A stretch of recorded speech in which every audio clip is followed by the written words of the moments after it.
Okay, sounds good. This Hangout on Air is live. All Awesome. right.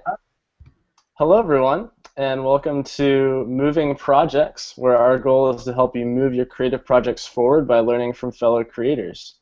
I'm your host, Nate Mancini, and you can learn about me or this webcast series at natemancini.com. Today we have a very special guest on the webcast. We're going to be talking to Ryan Hammond about graphic design. Ryan is a friend of mine and a fellow Grove City College grad, but he's also a very accomplished graphic designer. Ryan, how are you doing today?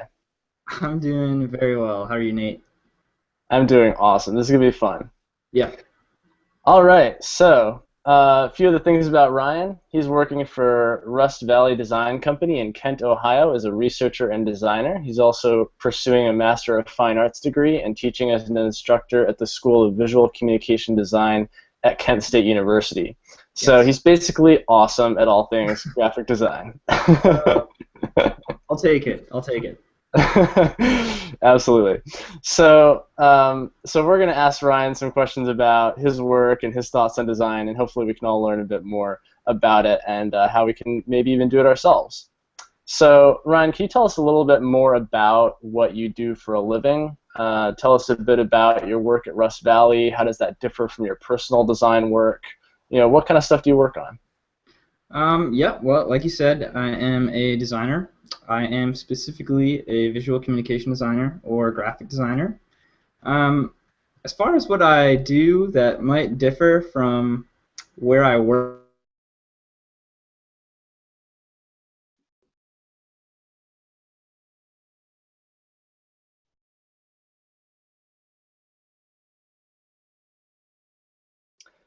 All right, it appears that there's a little bit of a pause here on Ryan. Let me see if we can get him back.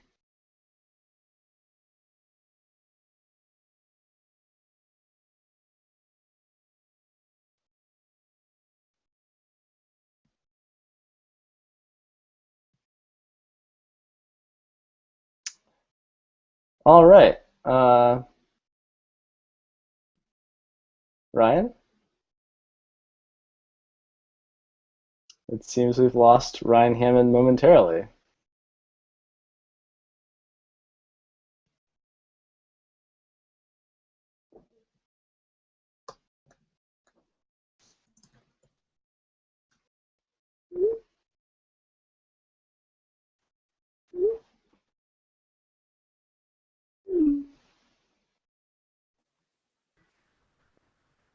All right, Ryan's back. Yeah, hey, sorry about that. Hey, he's back, folks, and he's better than ever. I'm working on it. Where was I? You Um, just started about Rust Valley and your design work. Sure. Yeah. So yes, I'm a designer. A lot of what we do at Rust Valley is web design. There's branding identity design. There's layout design. We do a lot of communication strategy. We'll do naming. We do some video. We do some photography. But as far as how my work might differ, to be honest, I think um, I don't know if any of us really try to have a style. I especially don't try to have a distinct style. And I think our end goal is that if you asked any of us what makes good design or whether it's good or not, I think we'd all be able to give you sort of the same opinion or idea of what is working effectively. So, to be honest, I trust everyone at Rust Valley completely with their opinion on how design could be better, and I try to stay to what they're telling me as feedback as much as I can. Yeah.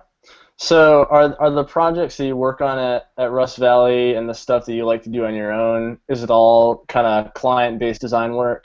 Um, Yeah.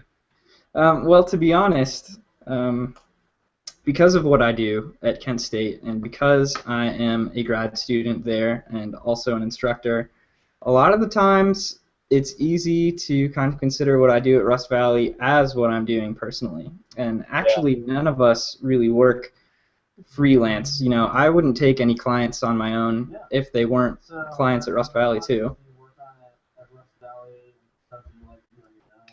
So I'm getting a bit of an echo in here. Yeah, I got it. I think that was from my end. All right, good. So yeah, Cool. So, how did you first get interested in graphic design work? What's compelling about it to you? How did you first feel like it was something you should go into? Well, actually, I did not grow up doing design. I didn't even really grow up doing what you'd call visual art.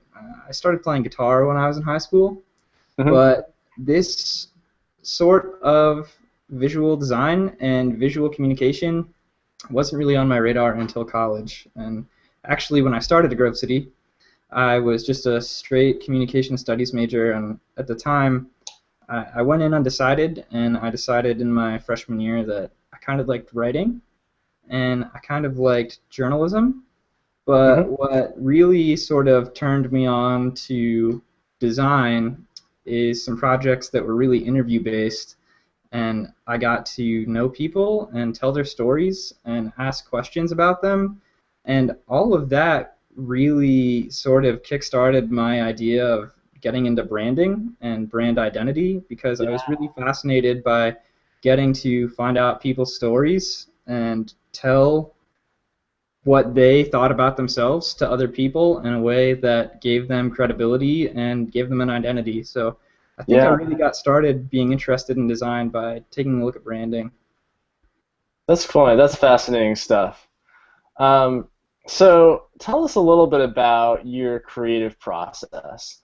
So, how does this whole thing work? What's an example of a job you might be given, and what's your process for getting it done? I mean, I think for a lot of people, graphic design is a bit of a mystery. I mean, is this easy? Is this hard? Is this long? I mean, what's this process like? What are the kind of things you go through? Yeah, well, I think going back to branding, maybe a good way to think about this.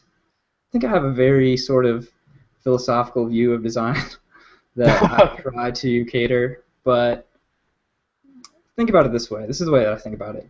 Um, when I'm doing branding for someone, and a client might come to me or to Rust Valley, they're kind of in this position where they're saying, like, I know who I am, I know what I'm about, I know what people say about me, I know what excites me, Hmm. but I don't know what I look like. Like, I've never seen myself before.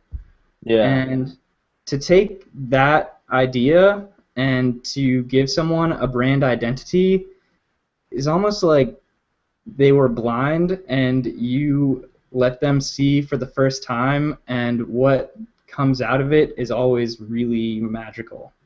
So the way that that would go in branding, at least the way that I try to view it, is somebody comes to you and Yeah. say, Ryan, like, I don't know who I am. I know what people say about me. I know that maybe I'm funny, and I know that I work really hard, and I know that it's really important to me to serve other people, and I have this passion for whatever my vocation is. You know, maybe that's book publishing, or maybe that is landscaping, or Yeah. maybe radio broadcasting. Yeah. Um, and they come to you and they say, like, I know all this about myself, and I know what people say about me, but I don't know what I look like, and I don't know what my identity is. And so the way that that would go for us is we'd send them an interview, we'd send them a survey, and we'd ask them a whole bunch of different questions. We'd ask them what's important to them. We would ask them where they see their company going, who their competitors are. We would ask um, what is the most important thing about their business to them, what they would like their customers to say about their services if they had to recommend them to somebody else.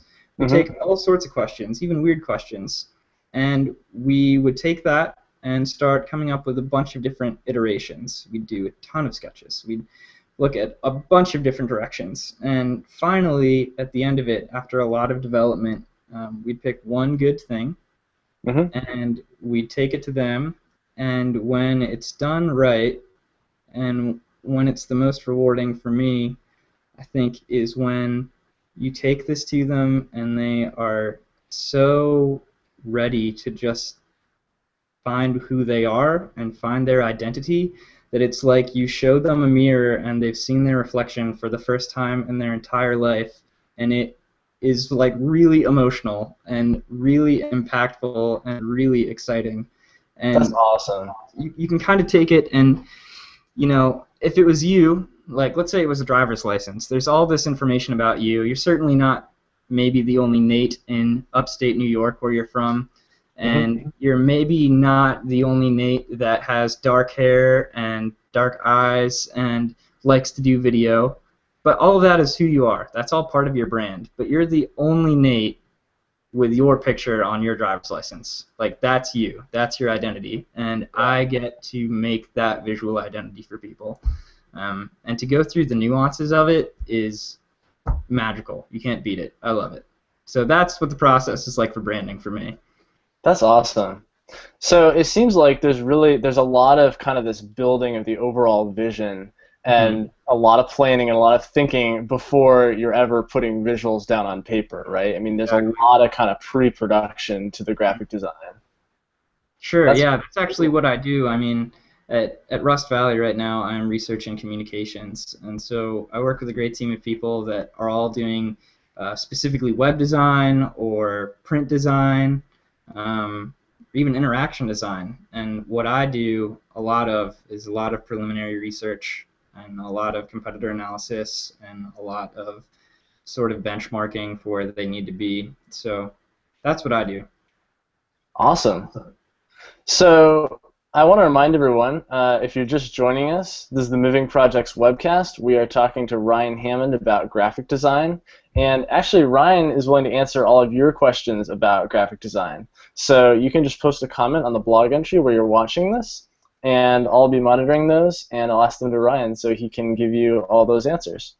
So we actually have an audience question now, and that's a question from Joanna, who says, talk Mm. about a designer or a school of thought that really influenced your work and why. And just to elaborate on that, I would add, from a design perspective, what are your favorite designers or companies or brands? Do you have any particular sources of inspiration? Mm. Hey, Joanna. First of all, hi. I think as far as sources of inspiration, um, at first, when I started doing this, and I was at Grove City by myself, kind of doing design on my own. There wasn't a design program at the time, and I was kind of lost because I was excited about what design meant, and I was excited about maybe the potential that I had to grow in my craft, but I didn't know where to start. And so at first, that meant reaching out to a lot of professional designers on Twitter and joining Dribble, which is an online community for designers to post little snapshots of their work, and looking at sites like Pinterest and Design Inspiration. And what I kind of found was I got really good at doing a certain thing, like one thing. Like I was really good at putting banners on stuff or making little badges and seals. That's all stuff that's really trendy, or it used to be at the time. And I found that I got really good at doing something the wrong way. And so when I started doing design at school, and I met Nate Mucha, a former professor of mine, and now my boss and a mentor, it was like I had to relearn everything I was doing. And so, as far as sources of inspiration or designers that I really look up to, I mean, he's up there, but it's Yeah. been really exciting to be at Kent State and working for a company surrounded by people who all love this in a way that I had never experienced before until maybe the last couple of years. And so, as far as inspiration, um, just being with this group of people is outrageously inspiring. But Yeah. big name designers, I guess specifically that inspired me early on.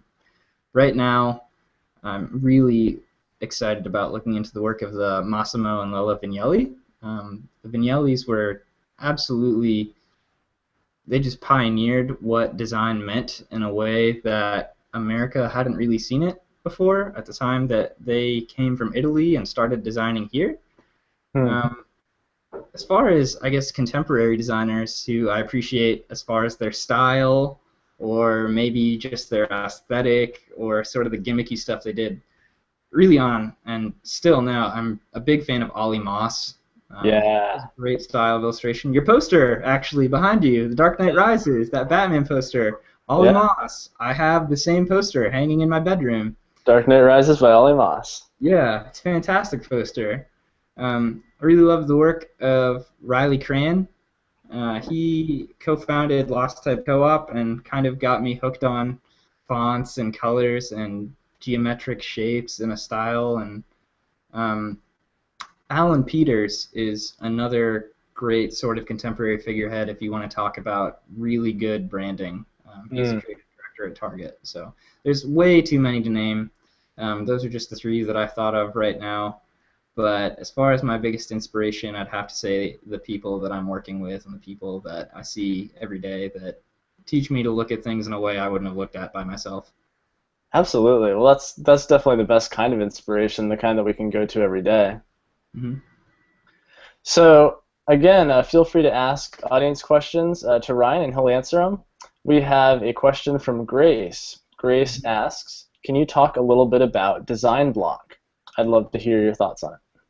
Sure, design block. I saw that comment earlier. Hi, Grace. Hello. Um, as far as design block goes, for me personally, I found that this semester, especially as I've been working on figuring out my methods, it was always crazy. I'd be up late at night and I would be totally stuck, and the idea that I thought was going to work super well just tanked. And so I'd find myself going to craft stores, and I'd go to Hobby Lobby, and I'd go to Michael's. Um, Sometimes I'd go to just even like Giant Eagle.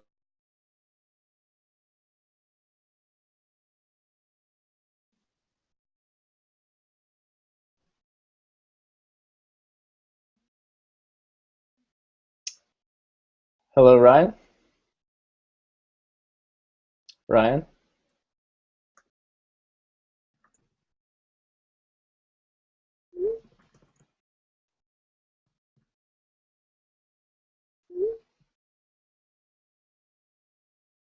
All right. It appears we've lost Ryan briefly again. So let's see if we can get him back on here.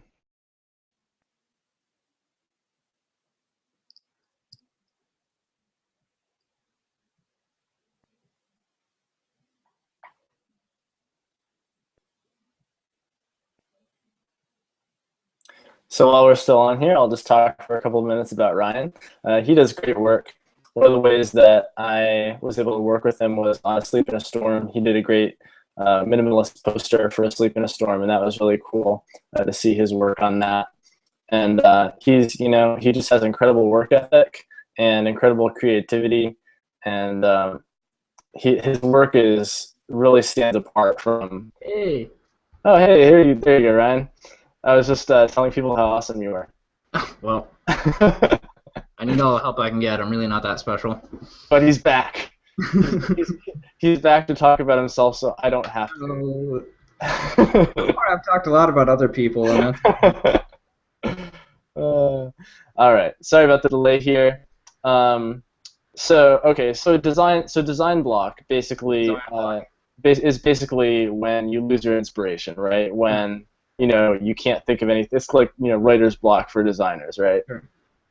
Succinctly, if I had to summarize what I was saying there, in a short sentence, I'd say get off of the computer and start doing something with your hands. That is my tidbit. Is a lot of the times when I was totally lost, it meant not so much setting my type in maybe Illustrator or InDesign, but literally printing out some letters and cutting them out with an X-Acto knife and arranging them on a sheet of paper by hand to see how it looked. Sometimes I'd tear them up, and sometimes I'd like dribble stuff all over them with coffee but yeah, it was just a matter of trying something new or trying new methods. Frank Chimero actually is a designer that I really enjoy, just reading his work and some of the literature that he's put out, but he has this great book, The Shape of Design. It's a personal favorite of mine. You can read the whole thing for free online. But he has a great chapter in this book where he talks about putting limitations on yourself as sort of a method of beating block. So for some people that means like do 30 sketches in the next 5 minutes and see what happens. That's an example of a limitation. Or some people might say, I'm going to design everything in just one color and try to make something the best that I can. And if I've got 10 good things that are only in the color black or blue by the end of this session, that's 10 things that I didn't have before using every color available. So putting limitations on yourself is, I think, a really good way to create a breakout area to get out of your creative block. But as Yeah. far as my own personal experience, I'd recommend walking through a craft store. Yeah, absolutely. So, again, if you have any questions for Ryan, feel free to post a comment at the bottom of the blog entry, and Ryan will answer them. So, another question for you, Ryan. What advice do you have for people who want to break into the graphic design industry? What are the best ways to learn the skills? And once you have the skills, what do you do with them? Is it best to kind of join a design company or best to freelance? What's your advice for breaking into this industry? And kind of a tacked-on question to that, Joanna asks, any tips for somebody who's unfamiliar with Photoshop or InDesign who wants to get their feet wet with that? Sure. I think something that I definitely underestimated when I was just starting out was the value of a mentor and a group of people to collaborate with. A lot of people, when they're starting out, sort of have this idea that they can just do it on their own and it'll work out and it'll be okay, which Yeah. I have no qualms with. A lot of the creative work that I've done and even the skills that I've picked up, I taught by myself. I was the only one that was interested in doing it, and so I just got started on it myself. Sometimes that worked out, but in design, the value of collaboration and critique and repetitive iterations of running your work through a panel of people, whether or not people that will tell you whether or not it's successful, is invaluable. And Yeah. a lot of people, when they start doing design and they want to start doing freelance, um, they'll use services like Dribble online, which is kind of like a sounding board where you can post your work and other designers will tell you whether or not it's working. Um, and that works. I think that works for people that are just doing it and they're operating by themselves and it's just them and they don't know a lot of people around them. But I don't think I can stress enough the value of finding a mentor and finding a group of people that you can run your work through, because in what we do as designers, that is a very core element of what we do. Yeah. So even if you're freelancing, I'd say that it's necessary for you to post it somewhere where you can get feedback on it to do repetitive iterations. But if you can and the opportunity arises and it's something that you have the opportunity to get into, absolutely, if you can't get a mentor or somebody who will take your hand and guide you through the process of doing design well, find a group of people that you can work with and listen to them. Because when you're just starting out, um, it's pretty typical that it just takes a long time for you to get good enough that you're happy with what you're doing. And I think you know that even as a filmmaker. Absolutely.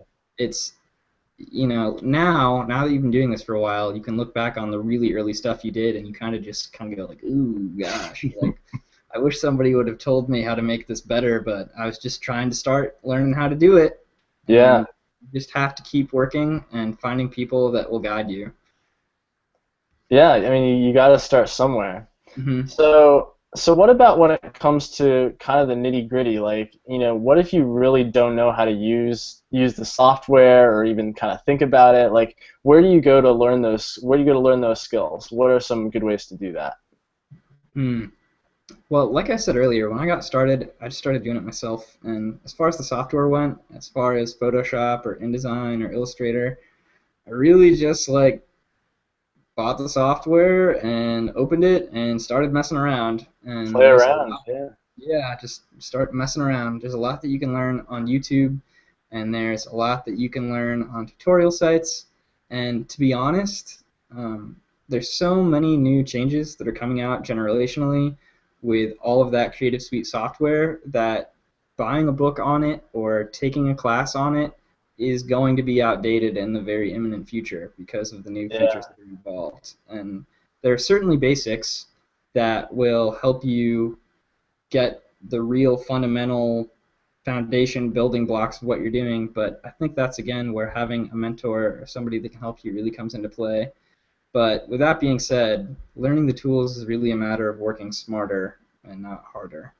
It's not Yeah. all about the tools, and there are a lot of people that can do better stuff than I can just using like Microsoft Paint and Microsoft Word. So it's just a matter of having the skill set in your head and being able to reproduce it on screen. But the software isn't what makes a good designer. It's the experience. Man, that's so true. It's a good word. It's the same thing in film where you can give just a terrible camcorder to a professional filmmaker and they'll just do amazing things with it. Because Absolutely. you can have a really poor lens, but if you know how to light it and you know how to shoot it and you know you have a good actor or whatever you need, you can set up an incredible shot with really bad equipment. Hmm. So all you need is the drive and the commitment and just building that skill set, and ultimately the software is secondary. When I started teaching myself how to play guitar, I was teaching myself on my dad's old, inexpensive Yamaha classical guitar from the 70s. And I had this idea that I needed to get a better guitar so I could learn how to play better because the Yeah. guitar was newer and better quality. Looking back on that now, I just wasn't good at guitar, and if you had given that guitar to somebody more talented than I, they could have played a masterpiece. It's Yeah, not so much the tools, it's a matter of your discipline and your experience. absolutely. So we had a couple connection delays early on, so we're going to extend the length here a little bit. We're going to try to go till maybe 8:40. So Yeah. hopefully those of you who are watching, you're willing to stay on a little bit longer, and we can cover a couple more awesome topics about design. So Ryan, we have another question. We have a question from Brother Blaine, who asks, "What is your favorite project that you have done?" My favorite project that I've done, I don't know. I think I'm probably going to need some criteria for that. As far as one of my favorite personal projects, You're most proud of. yeah, one of my favorite personal projects was probably the senior project I did at Grove City with Nate Mucha, the other Nate M, the United Greats, which was really my first foray. Oh, hey, look, hey, those Hey, awesome. I forgot that you bought a set. Wow, I love cameo it. appearance. So good. Um, yeah, so that's probably one of my favorite personal pieces because I just love American history and I love talking about the presidents, and that was such like an intricate part of what branding meant for me at the time, just being able to synthesize so much information into a small mark that it's definitely one of my favorites. As far as professionally, there have been a couple of really great projects that I'm proud to have been a part of, but it wasn't so much what I was doing or that I was proud that I made something good. It's the people that I was working with and the opportunities that I got to share with people. So Yeah. specifically, last year I did some branding for our friend Tyler Crumrine's small press, Plays in Verse, and that, like everything that I said earlier about the magic of branding and helping somebody see themselves for the first time after a lifetime of blindness, um, Tyler is great, and it was an honor to work with him. But I just, doing that project, when I gave him the final results and we talked over what happened and what he was happy with, it was magical. And it kind of made me Hmm. realize like doing design changes lives. Not to be totally like sappy, but I felt like I was helping to make dreams come true because it was a project that he was so passionate about doing and had such this unselfish and humble vibe to making it happen that it just felt extremely rewarding to be able to contribute to something that was so at a grassroots level just a passion project. So it ain't about the money. In the words of Jesse J, It's not about the price tags. So true. So true, man. It's about the heart and it's about giving your all to the Absolutely. project. Just want to make the world dance. That's cool. Another great line from the song. So we have another audience question. Again, if you want to ask Ryan a question, he'll answer it right here on the webcast. So just post a comment on the blog entry where you're watching this, and we'll talk about it. So another audience question from Joanna. Any future trends in design that you see coming down the pike? So, hey, what's the next big thing in design? Ryan's here to tell us. Man, a lot of pressure. I was kind of thinking about this question earlier today, and it doesn't necessarily fit in specifically with the discipline of graphic design or visual communication design, Hmm. but as long as we are framing design as a large-scale framework for a method of action, which is what it is, and what I would consider myself to be aspiring to do as I'm Yeah. pursuing a grad degree, I think, I don't know if you have been paying much attention to the world of tech lately. I know, Nate, you're totally in that stuff. You seem like a loyal Verge reader and, Indeed. keynote address watcher I try to for be kind of Apple and on the Microsoft. verge of everything. Yeah. Yeah. Um, Something that I have been noticing a lot of, and everybody's been noticing a lot of lately, is this premise of the Internet of Things. And Yes. this idea of interconnectivity via Wi-Fi or Bluetooth between lots of objects in your house. And we're starting to see the beginnings of that with projects like Nest, the Yeah. Bluetooth controllable thermostat, Thermostat. Yeah. or keyless entry to your house via your phone for electronic locks. Yeah. Or my friend Nate just got an awesome doorbell that mounts on his door with a camera, and he can answer the doorbell and talk to the people outside via his phone from inside the house. This is all an example of the Internet of Things. Yeah. And so far,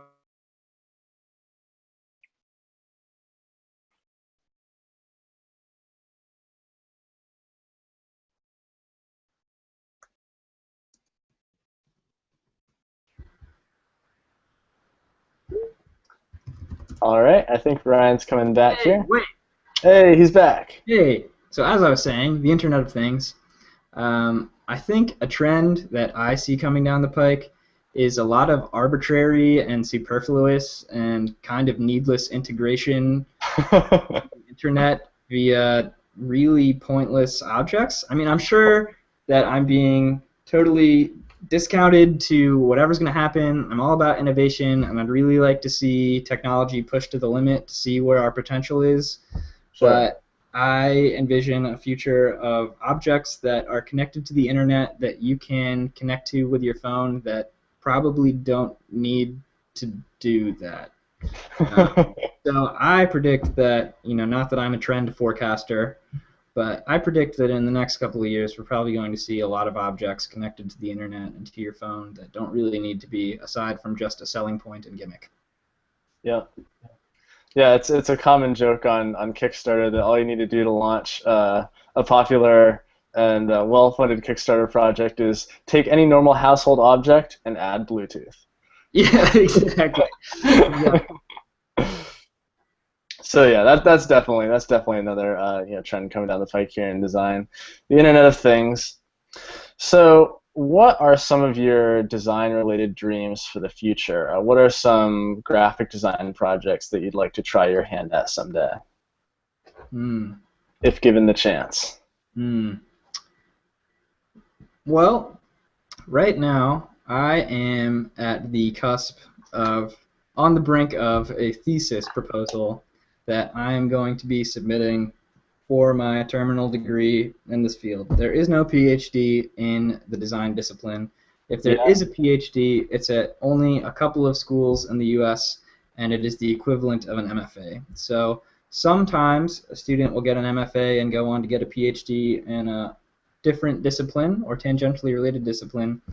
but more often than not, if you get an MFA in design, it's just the PhD equivalent, and you can call it that. So I am going to be writing a thesis defense that will help get me there, and something that I am really wrestling with and trying to figure out how to frame is how to better integrate what I do to liberal arts schools, schools that maybe see design as something tangentially related to art or just a specialty that deserves its own thing and isn't a deeply philosophical and ethical field, which I believe that it is. Yeah. So I don't really have a specific answer for you. Like, I'd really like to do some awesome craft root beer packaging, or I'd like to do some slam and album artwork for one of my favorite bands. All that stuff is great, but something that I'm really passionate about and really rewarded by is this idea that maybe the same way that lawyers have chosen their profession because of this idea that all human beings are created with a moral compass. Hmm. Like Immanuel Kant, this philosopher, has this quote that says, "Two things fill the mind with ever more increasing awe the more often I look at them, the starry host above and the moral law within." He was basically saying, like, the fact that I have a conscience is insane. And on the same level that I think lawyers have taken that idea of a conscience and wanted to take what they do as a vocation of upholding ethics and morals and justice, I think that humans also have this deeply ingrained ability to be creative. They have creativity. And Absolutely. I'd say, as a Christian, because of what I believe, I think that because God has created human beings in his image, and God is our ultimate creator and is supreme over that and has created the world and everything in it, that because we're made in his image, we have to be inherently creative. Yeah. There has to be this element of us that has the creative spark. And the same way that lawyers take the idea of a moral compass and turn it into a professional pursuit, I think that people that take that element of creativity and want to turn it into a profession are called designers. Like, that's what I do. I think that what Yeah. I do as a designer is wholly based in the idea that I was made by a creator and have a creative spark. Yeah. And so I would really like to see, as a passion project of mine, something that I am really stoked about in the future, is to see how that can be integrated into what the perception of design is. And maybe that's writing, and maybe that's publishing books, and maybe that's teaching, and maybe that's making appearances at lectures, or even sitting around on webcasts. That's really an idea that I'd be interested to pursue. So. Absolutely, man.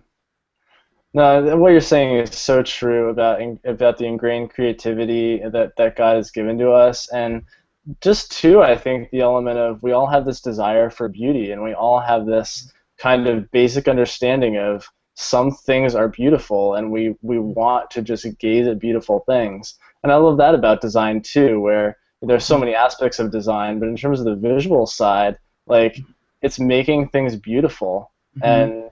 and beautiful in all kinds of different ways, and it's just kind of pointing to the higher beauty above.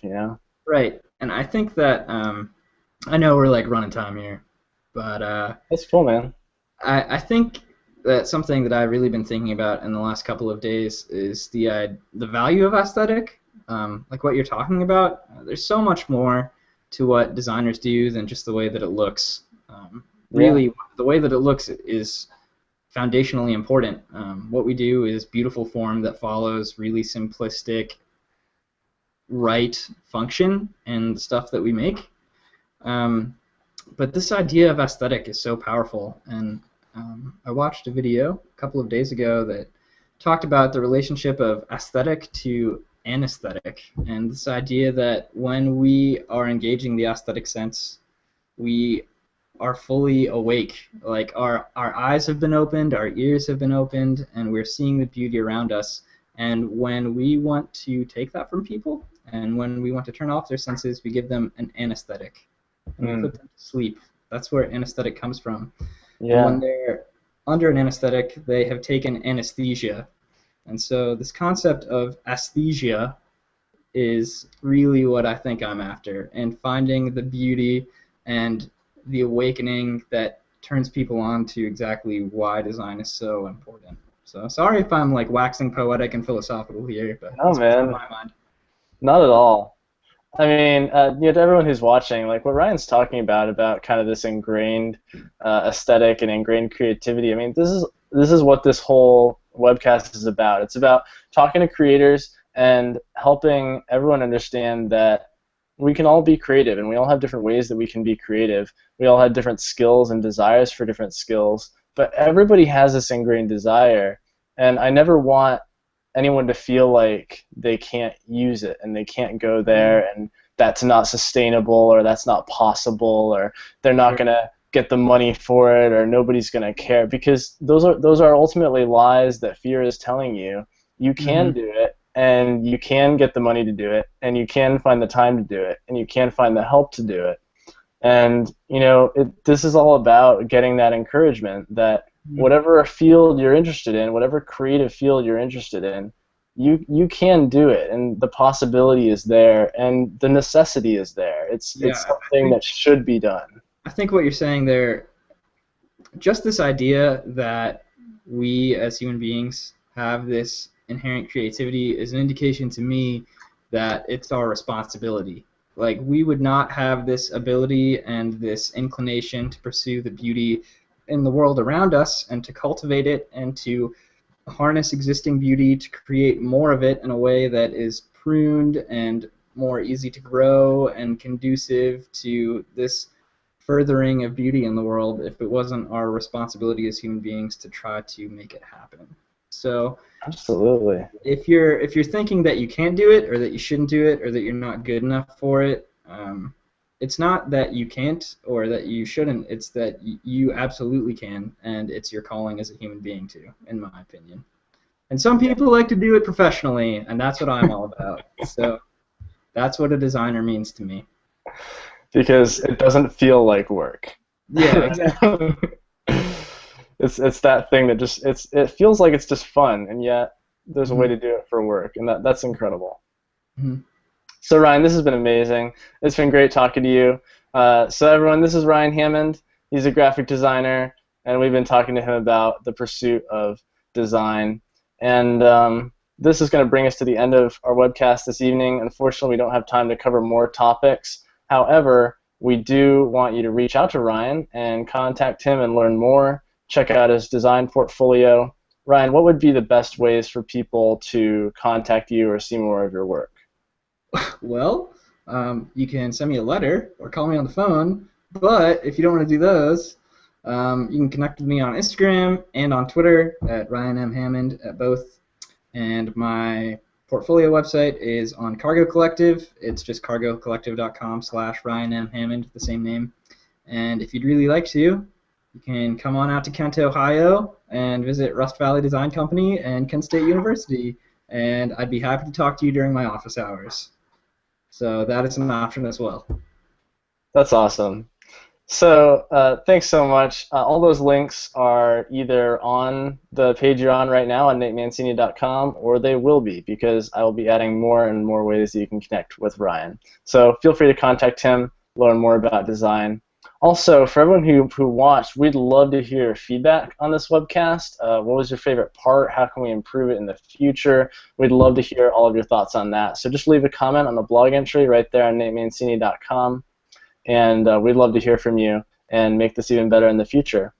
Also, if you have ideas about who can be on next, you have a creative friend who you think would be great for this webcast, or you have a skill that you want to talk about, or you have a passion you want to talk about creativity, you can just go to the contact button at the top and select Get Involved, and you can just say, hey, I'd like to be on the webcast, and we'll get you in.